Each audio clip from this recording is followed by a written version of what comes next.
Warning: the following film contains content or materials that may not be suitable for all viewers. The following may also contain content or materials that may be for mature audiences only. Viewer discretion is advised.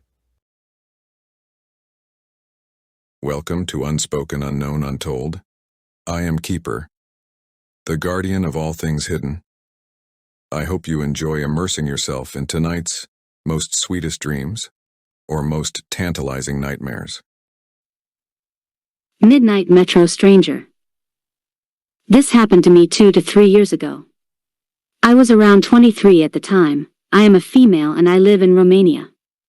One night I was coming home from class, master's. Classes start after 6 p.m. and end at 10 p.m., at around 11 p.m. I had to take the subway for about 12 stops. The destination I had to get off at was the end of the line for the subway. At that time, there wouldn't be many people in the subway.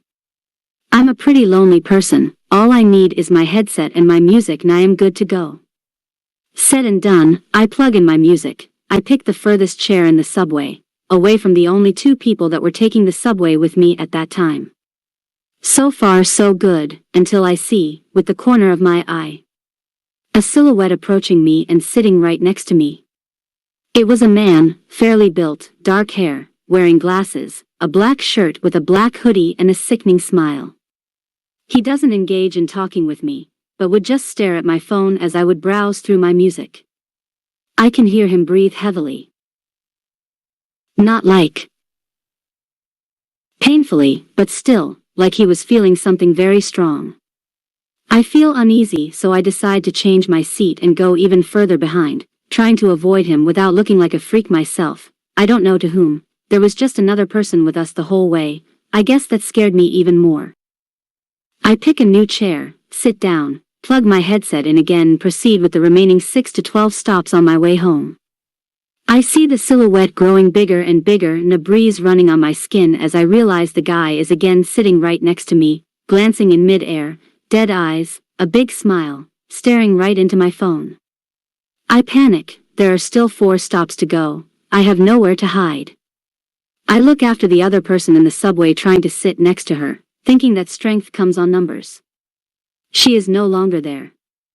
I start shaking a bit, but not allowing the creeper to notice me being vulnerable.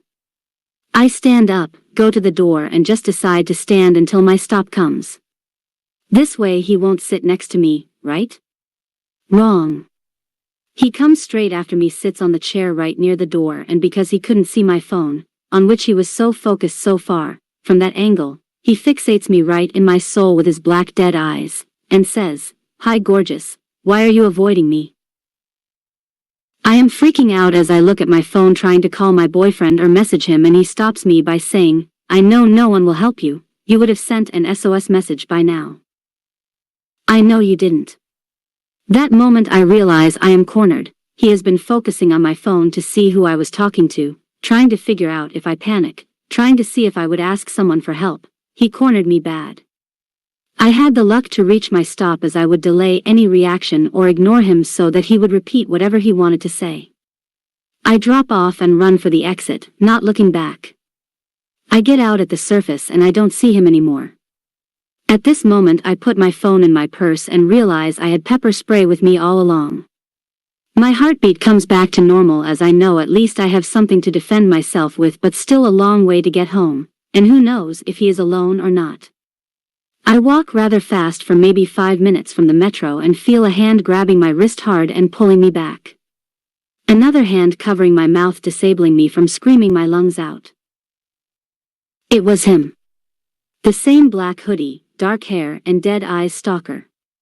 He was furious and said, "Running from me? How dare you run away from me? You should be honored I give you attention.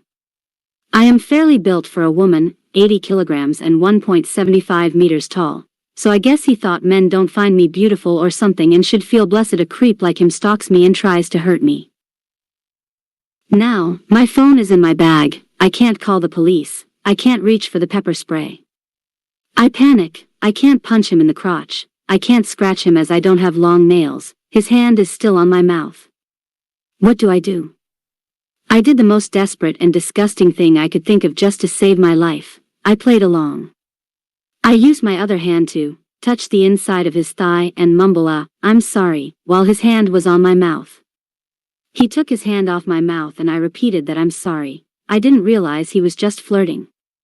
He let his guard down and took his hand off my wrist.